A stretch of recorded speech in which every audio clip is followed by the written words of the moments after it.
time for the Craig Levitt Show, and I am Craig Levitt. Welcome to the show this evening. I feel like, I guess like Adam must have felt or would have felt if he hadn't partaken of the fruit and gotten kicked out of the Garden of Eden with Eve, because Leanne's not here tonight. And, you know, she's generally here, and tonight she just had some other obligations, and so she's not here. And I feel a little bit like saying, no, come on back, I'll eat the apple. You know, come on, let me get kicked out too. Anyway, sweetheart, sorry you're not here, and we're going to miss you. I do have a dear friend with me, and his name is Andy Anderson, and I'm going to introduce Andy to you in a little while, but you're going to hear him chip in and chat with us for the first bit as we get the show going. As you know, every week I talk about my veterans. I love the veterans, and I hope you do too. It's getting to be that time of year that it's a little, you know, the weather's changing a little bit, and the holidays are coming on, and I want to tell you, there are some veterans out there that don't have a happy experience during the holidays for one reason or another. They're away from their families. They've been homeless, or they're just back from the war, back from their military commitment. They've been rotated out of the service, haven't been able to find employment. This could be a tough time. And so what we're doing at the Craig Levitt Show, if you go to my webpage, thecraiglevittshow.com, there's a little gold button that says contributions appreciated or donations welcome. If you want to go to that page and just click on that button and make your donations to either People Helping People Now, which supports the Veterans Memorial Association, that'd be a good thing. And you're going to hear us talk about that from now until the holidays. These poor folks, I got to tell you, they gave their all, and some gave just a little bit more than their all, and they're back here now, and we just have to do whatever we can to brighten their lives and make their holidays just a bit happier. And when I talk about veterans, I got to tell you about my favorite veteran. His name is P-Dub. I talked about him last week. P-Dub is a hoot. He has a restaurant right there in the food court of the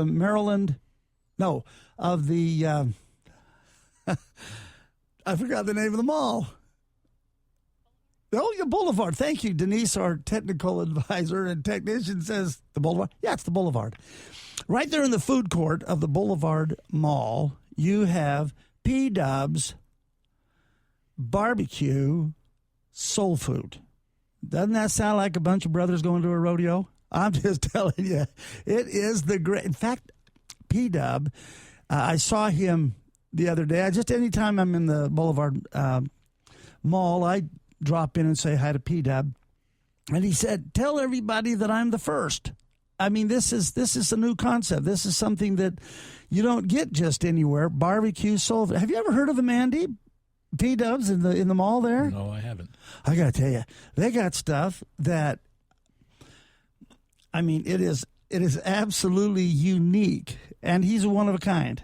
I think I told you all last week, go to the Boulevard Mall, go into the food court, and go see P-Dub. He is an absolute hoot, and his son and is the cook there, and he comes up with recipes I don't even think he can remember, but they are absolutely delicious. And I told you last week, after I ate there, and he insisted if I was going to talk about him on my radio show that I had to eat something, and I did.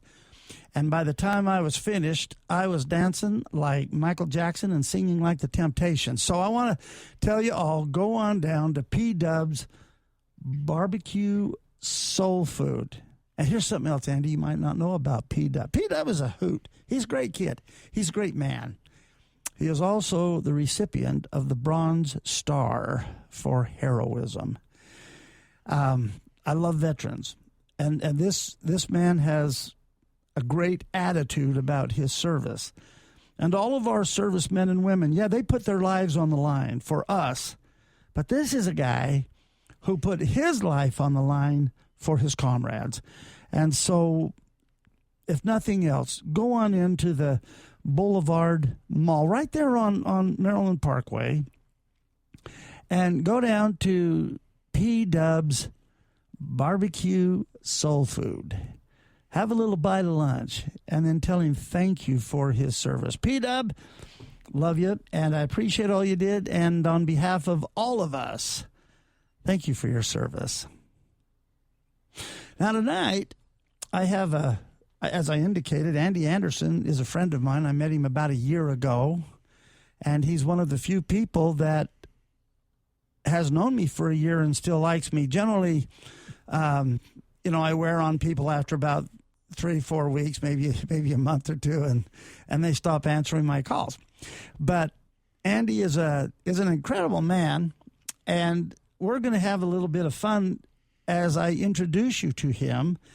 He can multitask. He has such an eclectic board of talents that he can draw from. And so it's a pleasure to have Andy Anderson on the show with us tonight. Thank you, Craig. Appreciate that. He's a man of many words. Hey, before we get into this, Andy, you know my wife, Leanne, right? Yes, I do. Okay, you know that she really is the boss. In the Garden of Eden, she would have been Adam and I would have been Eve. Okay, so that... Tonight. If it's like my house, I get a voice in my house, but it's usually the invoices. I think I just...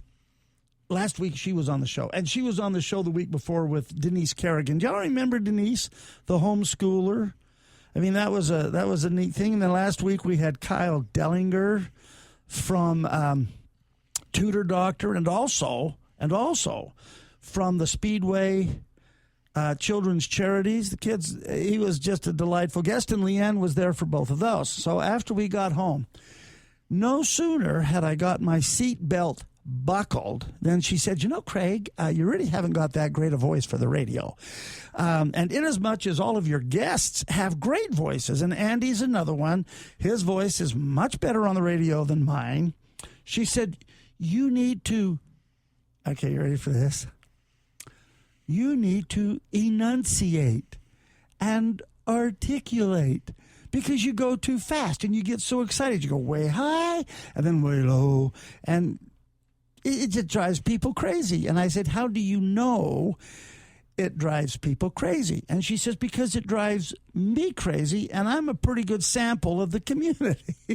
So, sweetheart, I know you're listening. I'm going to try to enunciate properly. But I do get excited, and I'm going to get excited a couple of times tonight talking with Andy about what he does. And some of the fun things. So I'll try really hard. If you have a hard time understanding me, I'll call the station and tell Denise to signal to slow down and enunciate. I met Andy about a year and a half ago, about a year ago in September. He's a really intelligent man. And I find him intimidating for that reason. You all know I'm not the brightest bulb on the tree, and that just every now and then I flicker. But this guy, he's a brainiac.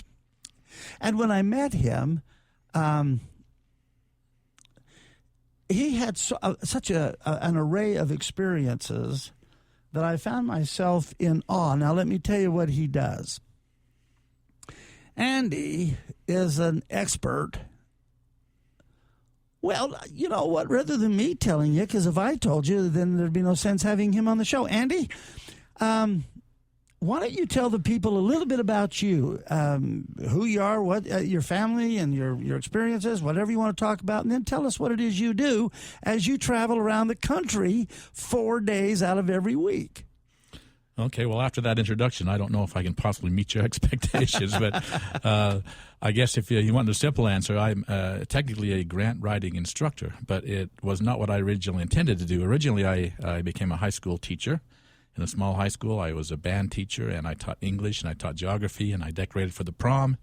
we counseled kids with a very small high school. But I was single in a small town, so I moved to the big city. I met my wife, and we moved to Las Vegas. And I did not go back into teaching. I actually went back into construction, which is what I'd done growing up. And I actually moved to Las Vegas with my wife. And I was on a job site one day, and I met a gentleman. And when he found out my background, he said, my wife works for a job training agency that's looking for somebody with a background in construction and a teaching certificate. And I thought, wow, what a job. And I applied for it, and I got it. And what it was funded under the Department of Labor's Job Training Partnership Act, and it was Department of Labor money. And it was a youth corps program. And I actually worked with high school dropouts here in the Las Vegas area. We enrolled them in the course, and I was with these kids for 8 hours a day. The first hour was spent in physical fitness activities, and we actually paid them incentives to reach certain physical fitness milestones. And then I actually went out and did push-ups and sit-ups and ran the mile with them every single morning at 5 a.m. And then the next 2 hours of our day was spent in the classroom in a Boys and Girls Club, and we actually worked towards a GED or diploma, depending on how credit deficient they were. And that was where the teaching certificate came in, because we helped these kids try to get academic credentials, and we actually paid them incentives for reaching these academic milestones. So these would be, for example, troubled kids. I think, did you say that? Or high school dropouts mainly. Dropouts. A lot of dropouts are not troubled. They just don't fit into the system. They don't, some of them don't finish school because they feel ostracized, and they, but for whatever reason, they were dropouts, and of course that has a stigma. And we know that people who drop out of school are not going to earn as much money. They're not going to have the advantages. And so that's the idea behind this program. And so the idea was to get them physically fit, get them some academic credentials. And then the remaining 5 hours of our day, we worked in conjunction with the Las Vegas Housing Authority, the Clark County Housing Authority, the apprenticeship programs, and we actually worked in the field. And I worked with the kids in apartment buildings. We learned plumbing, HVAC, wall coverings, floor coverings, electrical. And we tried to get these kids into the apprenticeships and into apprenticeship jobs. And the idea, of course, behind this program was to get kids physically fit, give them some academic credentials, and get them some job skills so they didn't end up in the welfare system and didn't end up in the penal system, which is even worse, and try to give them a jump start or at least a leg up having skipped the high school graduation. Well, and I think that the point you make, Andy, is so salient because if kids don't have something to learn that they can do, then the alternatives are not learning anything and not doing anything. Well, I always say kids are like water. If you don't make a channel for water to travel in, it ends up in the gutter, and it ends up in the lowest places, in the swamps and the sloughs. But if you've got a channel where you can direct the water, you can make it go exactly where you want. And that's what you need to do with kids. See, and I think, and this harmonizes and then resonates with some of the themes from the past weeks, that the way to get our economy back on its feet and get our country back on its feet is to have everybody doing something productively. And it's not only good for our the fiscal health of the country, but it's good for our physical health, our mental health. I mean, people who have a fulfilling life, who have a desire to get up and go work, and working a job contributes to a person's psyche. It contributes to their mental well-being, and all of that goes into the big mix and makes for a better country. And I think, now remember, this is not a political show, nor is it a religious show, but I think the problem with our country now, one of them, is that we have strayed a long way from away from our basic values. I think that the core values that made our country successful in the beginning, we kind of stepped away from. And one of those core values was occupation, was working. Self-reliance. Yeah. And even in Jamestown, going right back to the beginning. Absolutely. They said, we all work together. We're a team here, and if we're not a team, we're not going to make it. By the way, those weren't the exact words, but that's what they should have said. And they said, if there are people who are not willing to work, we will not permit them to stay in our community, which means work or die. And that value seems to have been clouded over by, if you can't get a job, we'll pay you to be unemployed. And if you can't find something to do, then don't worry, we'll take care of you. Well, Craig, that's the crux of the matter. I mean, the thing with money is everybody needs it. Money's valuable. But the more you whatever you put money into, you produce more of it. It's like manure. I mean, it's like fertilizer. Whatever you put money on, you produce it. If you put it into the welfare system, you produce more welfare. If you put it into now, that's not to say we shouldn't be compassionate. We should be. There are a lot of people that just cannot work, but everybody can contribute regardless of their situation. And when you take away any incentive for a person to participate to any degree, then I think what you do is you breed some of the problems that we're looking at now in the United States. You know, Leanne and I had a little restaurant. It was called G.I. Joe's. It was named after our daughter Cheyenne Joe, J.O., who was in the National Guard. And it was a mock restaurant attached to Leanne's cooking school, Culinary Arts Professional Academy. And we would let the students, after they learned in the Culinary Arts Academy, come in and run the restaurant. And they learned every bit of the restaurant business. And so people would come from the government employment agency and they would say, hey, can we get a job here? And we would say, well, yeah. And they would say, what do you pay? Well, we start out at minimum wage. Do you know that they had to go to 3 businesses a week and apply for a job, or at least search for a job, and then they would be given their benefits? And they always wouldn't take the job because they were getting the equivalent of $17 an hour in assistance and other working. Yeah, and all they got to do is go out and see 3 businesses a week, and they can stay on that. Well, people are not stupid. They very quickly know. I mean, people are innately intelligent, and they know what it takes, and they know they'll do whatever it takes. And I think your comment, are you folks out there? You got a pencil and paper? Because every week I tell you, get your pencil and paper so that you can take notes. Because what Andy's saying here, this is noteworthy. And I'm going to go back and repeat just what he said a second ago. And that is that where you put your money, that system or project, that grows. And here's a silly thing. If you put the money into government programs, the government grows. Right? Yes.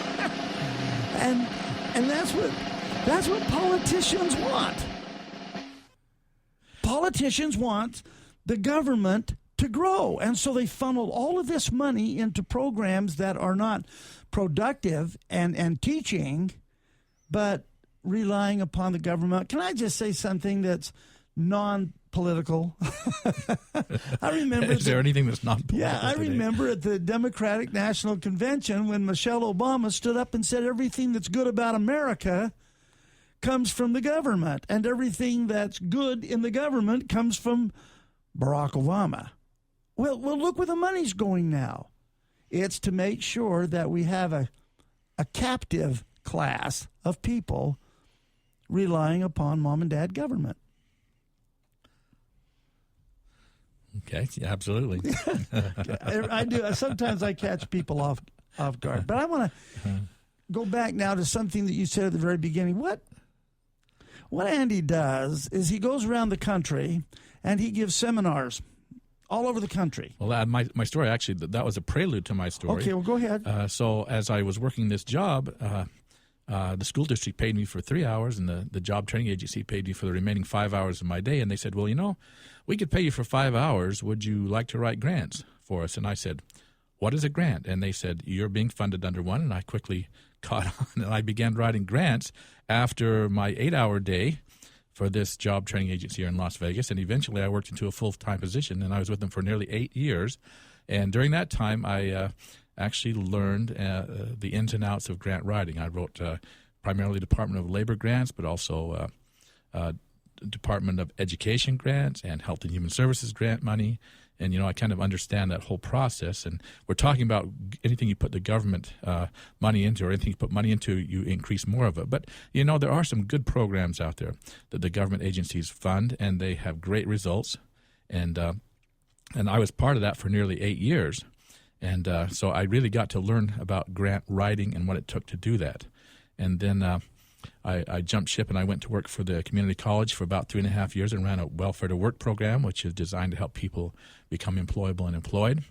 And when that grant ended, I jumped ship and went to the police department here and wrote Department of Justice grants, Homeland Security grants, and other types of grants for them. And I now do a little bit of freelance grant writing, but my main job is going out throughout the country and teaching 2-day grant seminars where we actually talk about grant writing and talk about who's eligible to apply and how you should use the money and how you can apply and actually get it. So that's I believe that was why I came on to talk a little bit about that. And when you talk about grant writing, and actually it doesn't matter whether you're talking about a business or a job or getting funding through grants, any type of money, it is all salesmanship.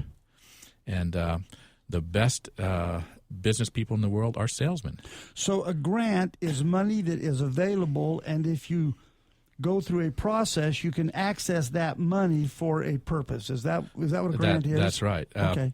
When you talk about the size of government, when the United States first started, we didn't have much government. We didn't need any. I mean, there's only certain agencies. For example, certain needs we had in common. We needed a common currency. So one of the very first government agencies was the Department of Treasury. But back then, there was no Department of Education, there was no Department of Welfare, there was no Department or Health and Human Services or Justice or Commerce. I mean, we were just a bunch of states united for the common good or the Commonwealth. But as the years have gone by and as government agencies have sprung up, actually as needs have arisen or as needs have been perceived, new government agencies started in response to our concern about the environment. We got the EPA. In response to 9/11, we got the Homeland Security, and in response to Hurricane Katrina, we got FEMA. So a new problem, new agency, new issue, new department, and unfortunately, they cost a lot of money. But one of the good things, they do request money from the Senate, or not from the Senate, from the House of Representatives every year that goes into their budget. Some of this money is made available for grants, and the money is meant to be given to areas where there are extreme problems and where there's needs, and that's why we have so many government agencies now and so many grant programs. But the thing with grant programs is the money is not there's a lot of misconceptions about grants out there. People think, first of all, there's billions of dollars available for the taking, and there's no strings attached. It's just free money, but there's no such thing as free money in this world. Never has been and never will be. And grants are not free. Grants are hard money. Grants have to be spent. Grant funding has to be spent the way the funder dictates, and there are consequences, and there are could be prison sentences if you are malfeasant with the money. So it's set aside for a specific purpose. And the thing with grants is it is only available to certain types of organizations. As in reality, there is almost no money available to individuals, no federal grant money or foundation grant money. This is private grant money available to individuals. The eligible applicants in most cases are community-based organizations, nonprofits, units of government, Indian tribes, schools, universities, police departments, fire departments, public service agencies. And those are the ones that are eligible to apply. And that's basically who I address in my seminars. And we talk about how to identify grant sources and how to put together good proposals. And as I mentioned, when it comes to proposals, all that is a sales tool, and what you're trying to do is convince somebody to put their money where your idea is.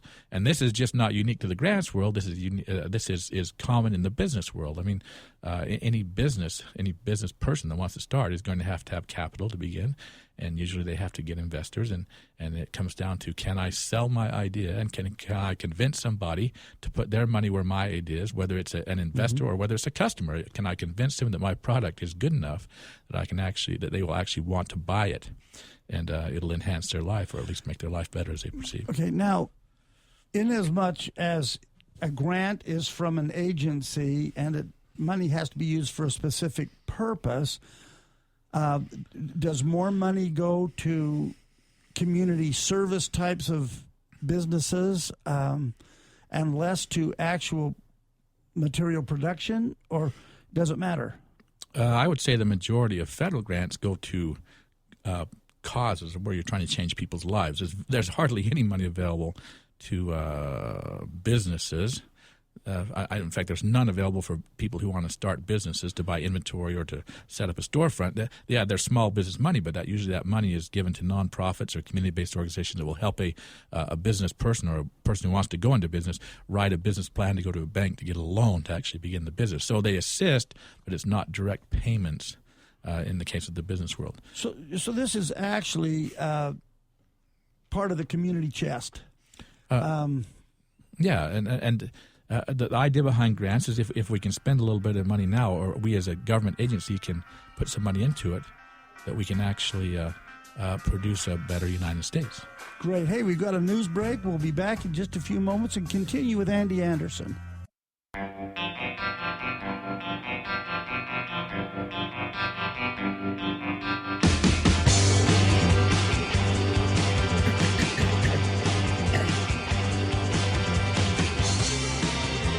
Hey, we're back with my guest and friend, Andy Anderson. We've been talking about grant writing. You made a statement a few moments ago that I'm a little... I needed some clarification on. You've been talking about grants, which is hard money from agencies. Government agencies. Yeah, and then you mentioned, aside from that, there were foundations? Yes. Okay. Tell me, let's talk a minute about the difference between a grant from a government agency and a foundation. Okay, well, if you're going to get a grant, you really only have two sources in the United States. One is a unit of government, either a federal or state or local government agency, which sets money aside to address certain problems or needs. But the other option is a foundation, either a private foundation, a corporate foundation, or a community foundation. And a foundation is essentially a nonprofit organization. And how a foundation begins is either a corporation or a wealthy person or a community decides, you know what, we'd like to raise funding to address issues that we're concerned about. Usually a rich person, they'll gain enough money to where their accountants say, wow, you don't have to worry about your mortgage, you're paying your food bill. Maybe you ought to consider establishing a charity. Maybe you ought to consider giving some of this back. And so they establish a charity, and this is under Section 501c3 of the IRS or the Internal Revenue Services Code. And what the federal government says is, if you'd like to establish a charity, you'd like to set money aside to give for a philanthropic purpose, we'll give you some advantages. And so if you do this, first of all the money you put into this nonprofit, this charity, will be taxed free or will not be taxed. And so, you can see how a wealthy person, that would be a good way for them to shelter some of their money. They put it in the funds. It'll never be taxed again. And then the other thing they say is if you're willing to do this, we'll also allow people to donate to you. And you can use this money to create goodwill and public image. I mean, basically, you create fame is what you do. After you got fortune, you can set up a foundation.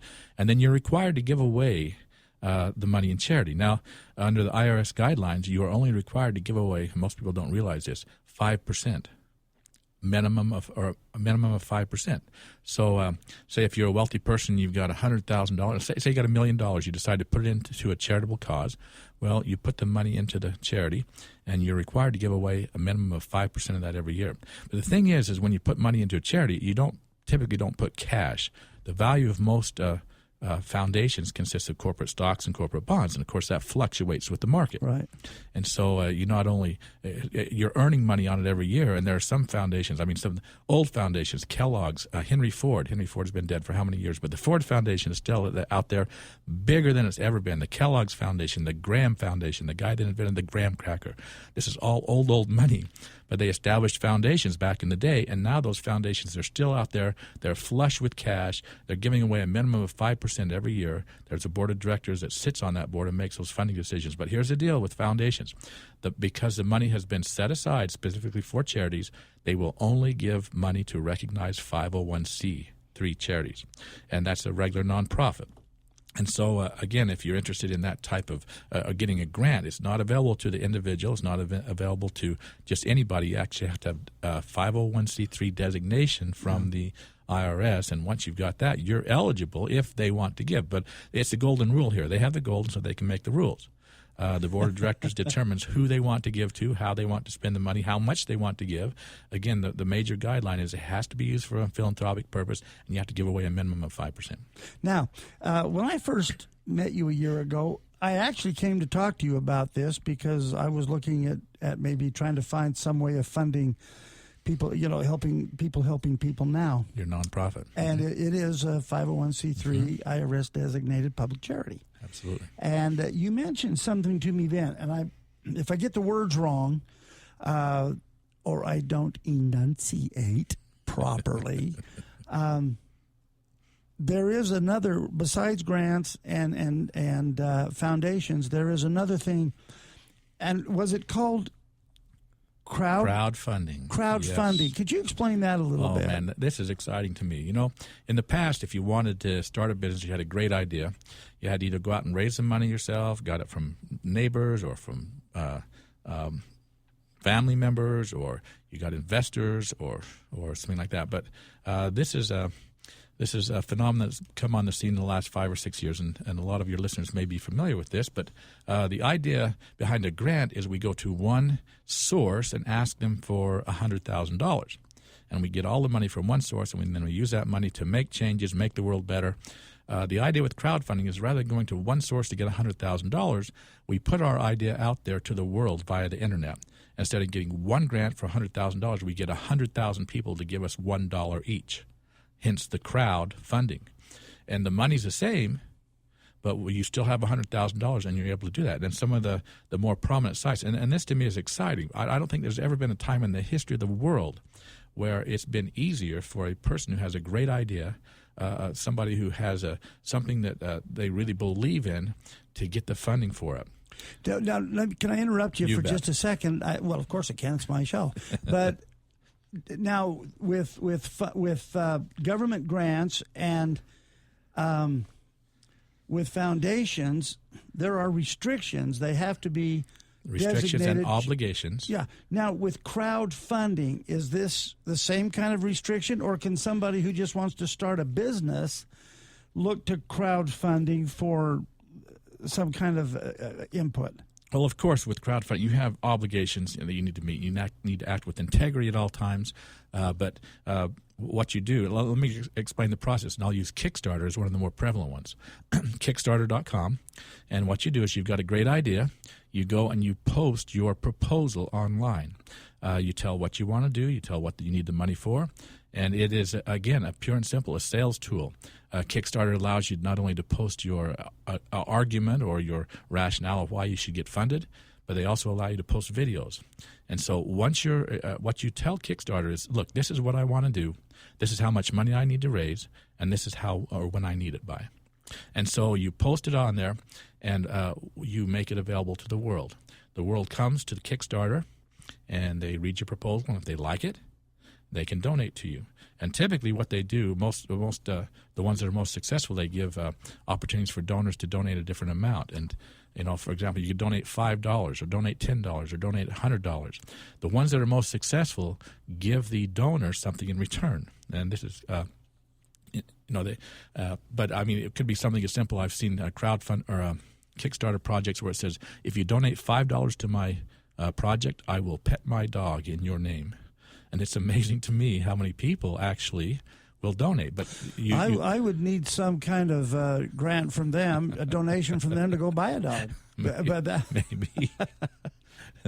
Well, now I don't mean to cut you off. As you noticed, as the old Latins say on the grandfather clocks, tempus fugit. I mean, time flies fast, and I want to get this in. So, to get crowdfunding, you don't have to be a charity. Absolutely not. And is it a loan? No, it is direct cash payment. And the way and Kickstarter is one, just to name a few others. And if you go to Google and just type in crowdfunding sites, you'll come up with a lot of them. But There, Indiegogo is one, Indiegogo.com. GoFundMe is another one. CrowdRise is another one. Now, some of these are directed more towards businesses. Some are directed more towards charities. If you have a cause, and it could be something as simple. You don't need to be a 501c3 charity for some of the causes. I mean, I heard of one where a couple wanted to have a baby, and they're having problems paying for the in vitro fertilization. And so they posted up their little project online, and they got funded. So they were able to have a child. But see, you put the idea out there to the world, and there's going to be a certain percentage. And here's the value in the Internet. You have the potential of reaching millions of people. And if only 2% are going to contribute, then what you need to do is work backwards. If this is what I need, then I've got to reach this many people. Now, not everybody contributes, but it just opens it up. And the ones that do the best use social media. I mean, they promote their project on Facebook, on Twitter, on Pinterest.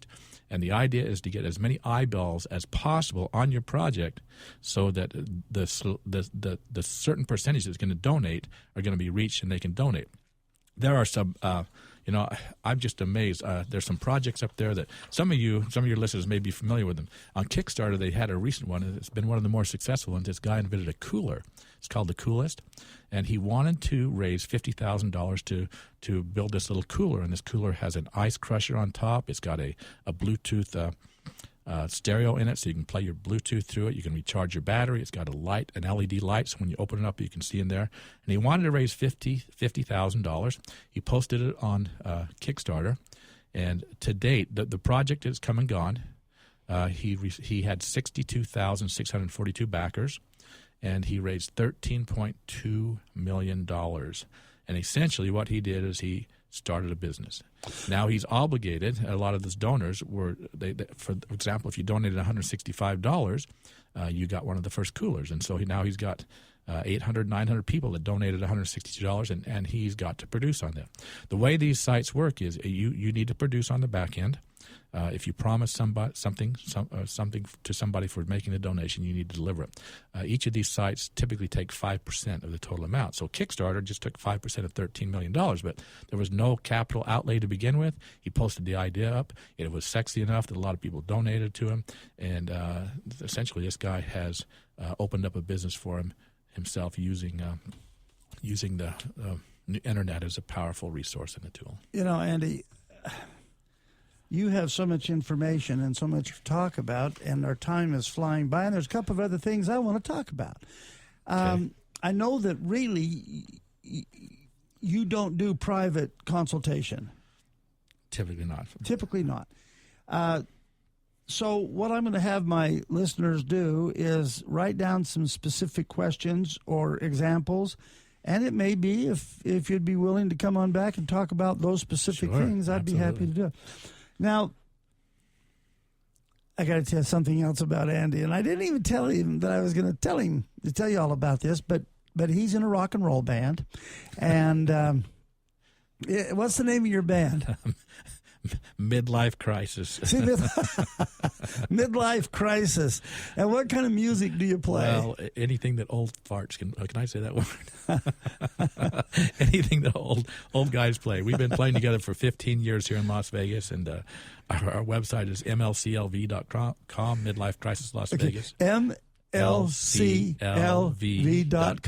Don't you also have some information on that about these crowdfunding things? Well, I do have a page for the people in my grant writing class that's off to the side. Okay, I'm sorry. But the guy, and you play the keyboards, is that right? And a little guitar, too. And a little guitar. Yeah. Rock and roll band.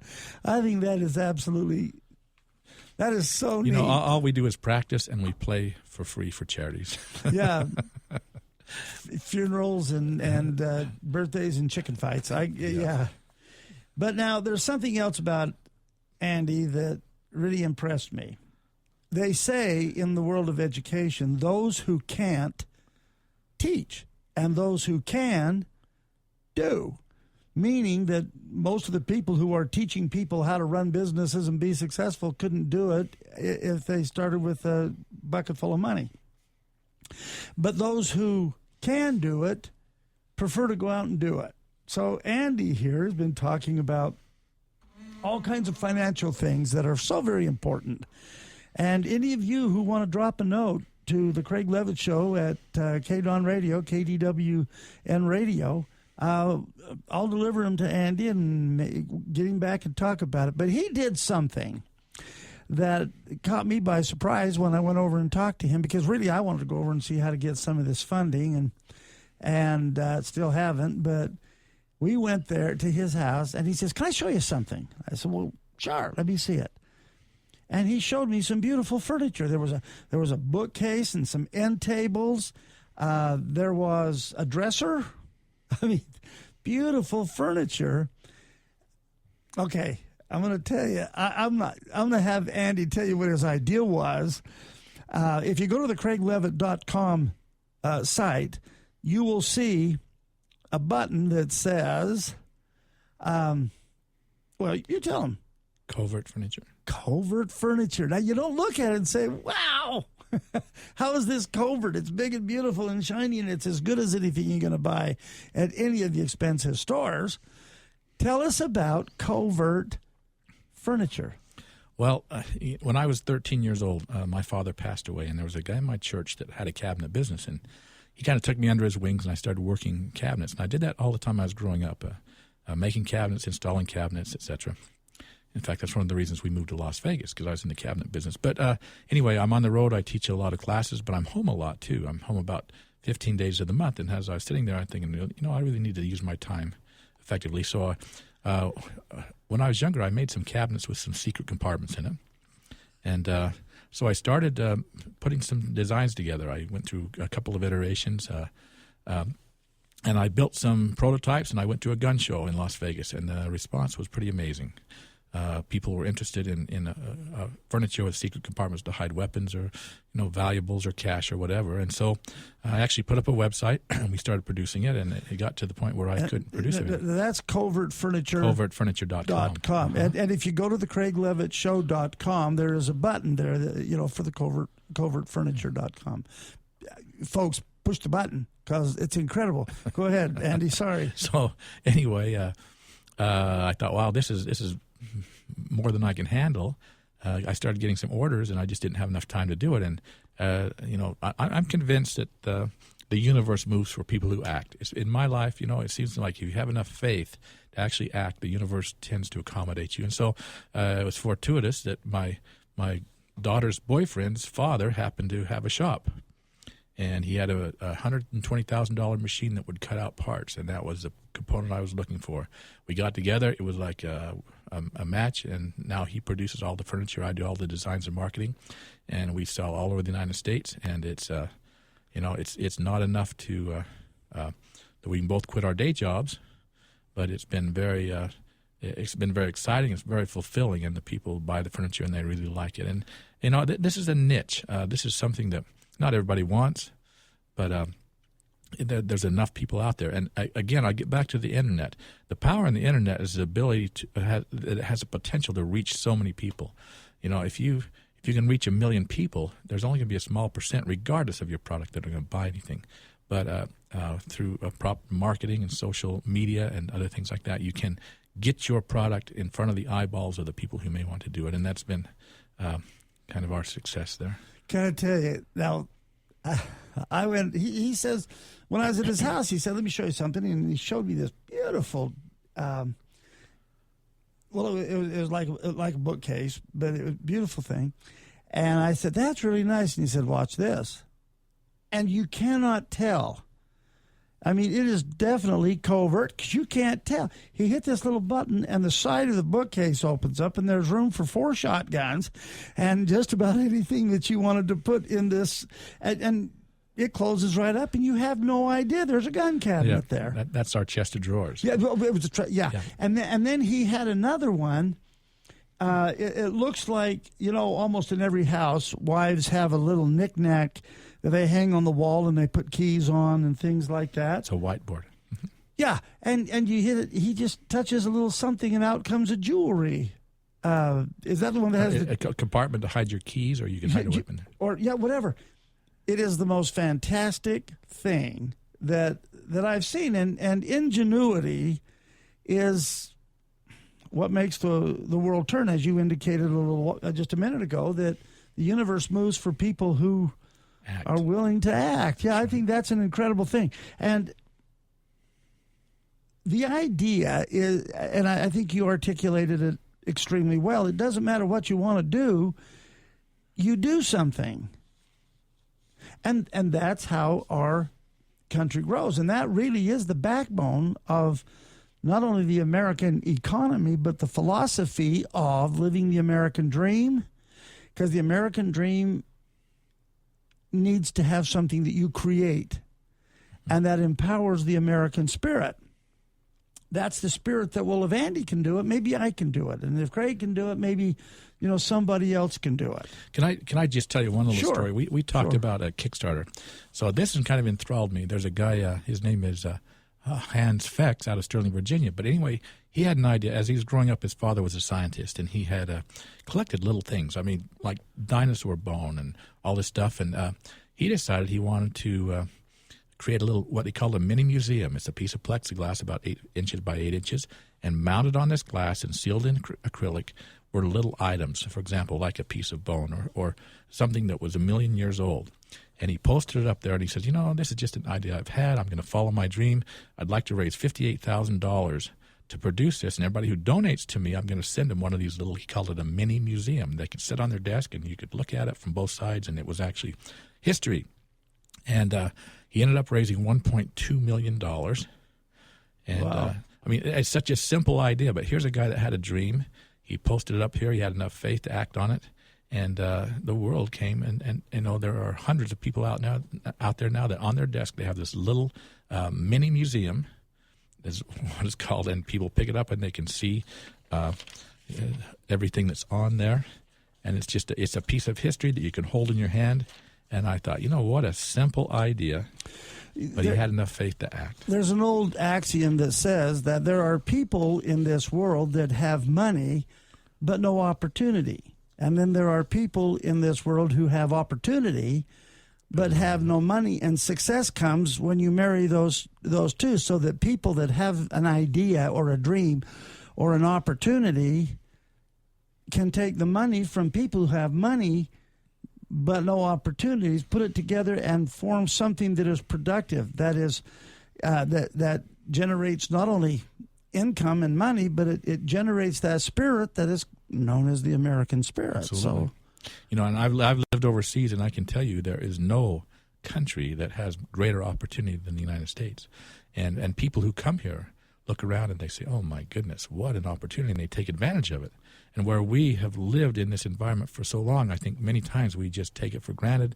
We don't try to extend ourselves or don't try to do anything. We just want to go with the flow. We want to make sure our check constantly comes in, but nothing ventured, nothing gained. And I think we're missing an opportunity. Well, it's what you said at the beginning of the show, that where you put your money will grow. And if you put your money in things that are inert, then the inertia grows. But if you put your money into opportunities of productivity, everybody gains from it. Everybody has a positive experience, and that's how things get done. Well, ladies and gentlemen, I don't know if you're ladies and gentlemen, so I'll just call you friends. I don't even know if you're friends, so I'll just call you folks. Folks out there, it's been fun tonight to have a little time on your Sunday evening. We have about 5 minutes left. And I've asked all the questions. I've been absolutely thrilled, and I know that you have, to hear Andy Anderson as he's talked about all of the things that he does and all of the things that he does to help other people. I know going around the country is difficult. I mean, it sounds romantic to sleep in a hotel room, 4 nights a week and have room service or lots of banquets that you go to. But it's tough. That's a tough way to make a buck. It is. And yet you do it. And have you experienced anyone from your seminars who has taken your advice, actually done the process, and been successful with it? I get stories all the time. In fact, when I finish my class, I say, please email me. Please let me know. I'll celebrate with you. I'll do a happy grant dance for you or with you. I had a gentleman in my class from Georgia about a year ago, and he was in charge of a cemetery, and the cemetery was dilapidated. He had no funds to take care of it. was a nonprofit organization, and he kind of got excited. He started applying for grants and trying to find funding, and he wrote a proposal and got funding, $5,000 for an electronic kiosk. What this was is it mounted in front of the cemetery, and you could walk up to it, and you could press the button, you could see where your loved one was buried. Suddenly, this place became the hot spot of the city. Everybody was coming and checking it out, and pretty soon, with all this traffic through here, he got another $5,000 grant to fix up the cemetery and to maintain it and lift up headstones and kind of repair it. And I think that the big key here is you have to act. You have to enter. I knew a lady as part of the Music Composers Guild, and her mother passed away. And when she went into the mother's house with her brother and sister, or with her brother, they were trying to sort through all of her things, and they were just amazed at all the awards and certificates and trophies and plaques and accolades she'd received. And I said to her, "Wow, your mother must have been really talented." She said, "No, my mother was not talented." She said, "My mother was essentially an enterer." And I said, "An enterer? What does that mean?" She said, "She entered every contest that ever existed in the history of the world, every short story contest, every poetry contest." And she said, "What you didn't see were the awards she didn't get, but because she was a compulsive enterer, by the time she passed away, she had many recognitions and awards." I think if there's a lesson in here, you have to be an enterer. You have to be in the game. You have to be striving. You can't just sit back. Nothing happens. The story of the tortoise and the hare is the best example. The race does not go to the swiftest, the smartest, the tallest, the best looking. The race goes to those who continue until success is reached. My dad used to say that the secret to winning was to always be in a position to score. Always be in a position. Andy Anderson, it has been a complete thrill for me to have you, my friend, here, and thank you for your wisdom and knowledge. My pleasure. This is Craig Levitt saying, hey, next Sunday night at 7 o'clock, I'll be here, and I hope that you'll be with me on the Craig Levitt Show. Thank you, Denise, for all your help. Thank you, Andy, and good night.